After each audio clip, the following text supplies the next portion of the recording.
Solo versus squad, जिसके नाम से ही ना अच्छे अच्छे बंदे को पसीने आ जाते हैं। क्यों ना आए जब चार चार बंदे तुम्हारी मारने वाले हो, मतलब तुम्हें मारने वाले हो, वो भी फुल कॉन्फिडेंस के साथ। और तुम्हें तो पता ही है अपने दोस्तों के बारे में और उन्हें किल कितने पसंद है, और उससे ज्यादा तो हर बार अपने स्क्वाड में टॉप में आना, भले ही उन्हें किल क्यों ना चुराने पड़े। अब अगर किल चुराने के बाद आ ही गई हो तो उन लौंडों का तो जवाब ही नहीं, जो 1000 के डैमेज में भी ना 10-10 बंदों को पेल जाते हैं। और इनकी नौटंकी यहीं पर खत्म नहीं होती। एटीट्यूड तो ऐसा रहेगा जैसे कि सोलो वर्सेस स्क्वाड ही कर दिए हो। और मुझे, तुम्हें, हमें, हम सबको पता है सोलो वर्सेस स्क्वाड कोई बच्चों का काम तो है नहीं कि कोई भी आए और सोलो वर्सेस स्क्वाड करके चले जाए। हाँ, मुझे ये भी पता है कि अगर मैंने तुम्हें इसका निंजा टेक्निक बता दिया तो कहीं ना कहीं तुम 2 बंदे को तो आराम से पेल ही दोगे। और इन चीज को अगर तुम अच्छे से फॉलो करते हो तो तुम स्क्वाड भी पेल सकते हो। देखो भाई लोग, तुम लोग ये मत समझना कि इस वीडियो को देखने के बाद तुम कतई भगवानी बन जाओगे और अकेले ही 4-4 बंदों को पेल दोगे। तो फिर क्यों ना ये वाला कारनामा शुरू किया जाए। ये वाला शुरू नहीं, ये वाला।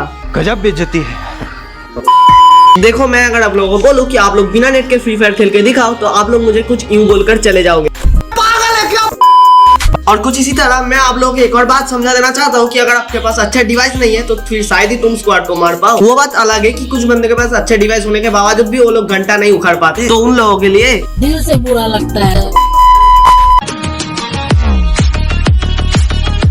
अब देखो, जैसा कि तुम लोगों को पता है कि जिंदगी में देखो जीएफ की जरूरत पड़ती है, कुछ ऐसे ही तुम्हें गेम में कैरेक्टर की भी जरूरत पड़ेगी, क्योंकि देखो 4 लौंडों के सामने तुम्हारे आदमगिरी तो चलेगी नहीं।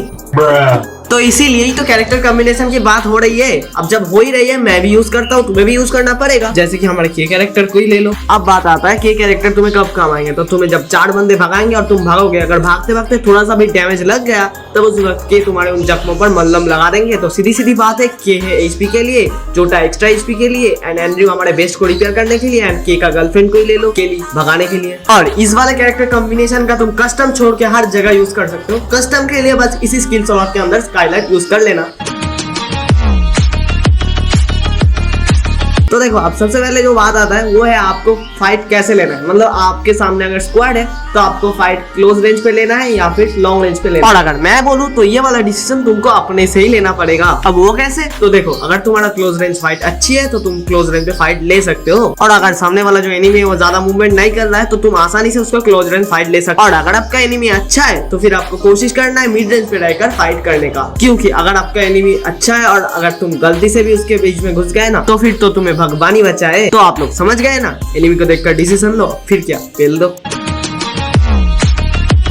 अब देखो, जो ये वाली ट्रिक है ना वो ये है कि आपको आपका पोजीशन कभी भी रिवील नहीं करना है। अब बहुत से लोग ये सोच रहे हैं कि भैया क्या करे, चुपचाप डर के बैठ जाए क्या। तो देखो, आप लोगों को ऐसा बिल्कुल भी नहीं करना है। जब भी तुम किसी बंदे को मारोगे तो तुरंत अपनी जगह को चेंज कर लेना, मतलब वो जगह से तुम्हें हट जाना, फिर किसी और दूसरे जगह जाकर खड़े हो जाना है। फिर देखो, इससे तुम्हें 2 फायदे होंगे। सबसे पहला तो तुम्हारे एनिमी को तुम्हारा प्रॉपर लोकेशन पता नहीं चलेगी, और तुम्हारा जो एनिमी होगा ना वो भागता हुआ वहां पर ही जाएगा जहाँ पर तुमने उसको टीममेट को नॉक करके रखा था। तो अगर एक तरीके से बोला जाए तो सांप भी मर गया और लाठी भी नहीं टूटी, और कहीं ना कहीं तुम दूसरे सांप को मारने के लिए रेडी भी हो गए। अब तुम लोग कमेंट में मुझे एक चीज बताओ, तुमने पेशेंट फाइट का नाम सुना है? अरे रे, कहाँ सुना होगा। बंदे देखते ही तो तुम्हें भूत चढ़ जाती है और पहुंच जाते हो ये सोचकर कि भैया एक ही बंदा तो है। अब देखो, तुम्हें पेशेंस क्यों रखना है, क्योंकि सोलो वर्सेस स्क्वाड सिचुएशन पे जोगा से तो होगा नहीं, जो भी होगा सिर्फ और सिर्फ पेशेंस से ही तो होगा। तो आप लोग जरा अपने उबालते हुए खून को शांत करो और चलिए शुरू करते हैं। अब देखो, अगर तुम्हारे सामने फुल स्क्वाड और अगर उनको भी पता है कि उनके सामने तुम हो अकेला, वो तुम्हारे ऊपर जरूर राज करेंगे। और लॉन्डो, तुम्हें इसी चीज का तो फायदा उठाना है। बस एक प्रॉपर जगह पे खड़ा हो जाओ जिससे कि भैया वो तुम्हें ना देख सके और तुम उनका देख सको आंगन से। और जैसे ही वो तुम्हारे ऊपर खुले में रश करे तो भगवान का नाम लेकर फायर बटन पे टैप कर दो, फिर क्या, स्क्वाड ऑटोमेटिक खत्म हो जाएगा। कंफ्यूजन एक ऐसी चीज है जिसको अगर अपने एनिमी के अंदर डाल दी तो समझो वो मर गया। ऐसी बात नहीं है कि भैया तुम कंफ्यूज ना होते होंगे, आप भी बहुत बार कंफ्यूज हुए होंगे जब किसी ने आपको कंफ्यूज करके मारा हो, बोले तो भागा भागा के मारा होगा। यही सेम चीज तो तुम्हें अपने एनिमी के साथ करना है। अगर तुम एक जगह खड़ा होके अपने एनिमी को मारोगे तो वो तुम्हें आराम से मार देगा, क्योंकि तुम एक और वो अनेक। लेकिन अगर आप स्क्वाड को कंफ्यूज कर दोगे ना तो आप जीत जाओगे। जब भी तुम्हारी फाइट किसी स्क्वाड से हो ना तो तुम्हें हमेशा अपने स्क्वाड को कंफ्यूज करना है, जिससे कि वो लोग अलग अलग हो जाएंगे और उन्हें पता भी नहीं होगा कि आप किधर हो, जिससे तुम आराम से उनके एक एक प्लेयर को कुत्ते की मौत मार सकते हो। वही करके अगर तुमने स्क्वाड की एकता को तोड़ दिया ना, तो समझो तुमने स्क्वाड को भी फोड़ दिया, नहीं तो फिर तुम्हारा लॉबी जाना भी पक्का है। With better luck next time. यही था guys solo versus squad related tips and tricks. I hope guys आप लोग समझ पाए होंगे। एंड अगर आप लोग चाहते हो कि कस्टम का भी टिप्स एंड ट्रिक्स मैं लाऊं सोलो वर्सेस स्क्वाड का, तो इस वीडियो पे जल्दी से लाइक करके 1 के लाइक्स कर दो। अगर 1 के लाइक्स होता है तो इस वीडियो का पार्ट 2 मैं जरूर लाऊंगा। तब तक के लिए गाइस बाय बाय, जय हिंद, जय भारत।